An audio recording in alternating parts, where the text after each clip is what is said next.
Pineapple ಒಳಗೆ ಸಿಕ್ಕಾಪಟ್ಟಿ energy ಇರ್ತೈತಿ, iron ಇರ್ತೈತಿ, ಆಮೇಲೆ ಫೈಬರ್ ಇರ್ತೈತಿ. ಭಾಳ ಚಲೋ ಐತೆ ಹೆಲ್ತಿಗೆ, ಚಲೋ ಹಣ್ಣಾಗೈತಿ. ನಾವು ಸಣ್ಣಾಗಿದ್ದಾಗೆಲ್ಲ ಇವು ಸ್ಲೈಸ್ ತಿಂತಿದ್ವಿ. ಸ್ಕೂಲ್ ಹತ್ರ ಹೋಗುವಾಗ ಬರುವಾಗದು ಅಲ್ಲಿ ಕಟ್ ಮಾಡೋದು ನೋಡ್ಕೊತ ಕೊಡ್ತಿದ್ವಿ ನಾವು. ಚಕ ಚಕ ಚಕ ಮಾಡಿಬಿಡ್ತಾರೆ ಅವರು. ನಮ್ಮ ಮನೆಯೊಳಗೆ ನನಗೆ ಅಷ್ಟು ಈಸಿ ಅನ್ಸಂಗಿಲ್ಲ ಇದು ಕಟ್ ಮಾಡೋಕ್ಕೆ. ಸ್ವಲ್ಪ ಇದ್ದರೂ ಮುಳು ಮುಳು ಗಂಟ್ಲಿಗೆ ಇದಾಗ್ತಾವೆ. ಸೊ ಸ್ವಲ್ಪ ಜಾಸ್ತಿನೇ ಕಟ್ ಮಾಡಬೇಕು.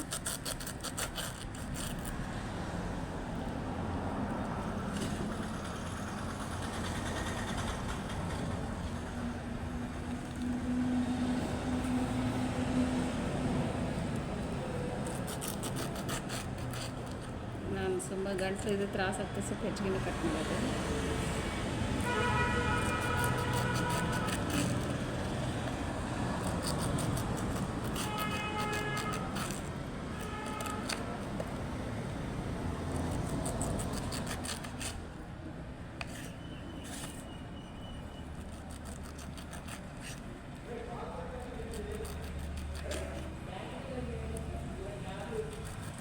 ಈ ರೋಡ್ ಸೈಡೆಲ್ಲ ಇವ್ರು ಮಾರ್ತಿರ್ತಾರಲ್ಲ, ನಮ್ಮ UP ದವರೆಲ್ಲ ಇದು ಅವರು ಸಕ್ಕರೆನ ಹಾಕಿಬಿಡ್ತಾರೆ. ಸ್ವಲ್ಪ ಹಾಕಿರ್ತಾರೆ ಅವ್ರು ಆ್ಯಕ್ಚುಲಿ ಪೈನಾಪಲ್ ಒಳಗೆ ಸಕ್ಕರೆನ ಹಾಕಿದ್ದು ಕಾಲು ಹೆಚ್ಚಾಗಿಬಿಡ್ತದೆ.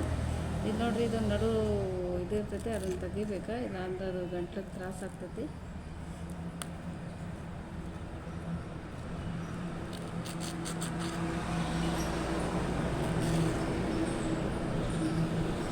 ಇದು ಈ ಥರ ಬಂದಿರ್ತೈತೆ, ಇದನ್ನು ತೆಗಿಬೇಕು. ಕಟ್ ಮಾಡೋದು ಗೊತ್ತಾಗ್ತೈತೆ, ಅಲ್ಲಿ ಸ್ವಲ್ಪ ಹಾರ್ಡ್ ಇರ್ತೈತೆ.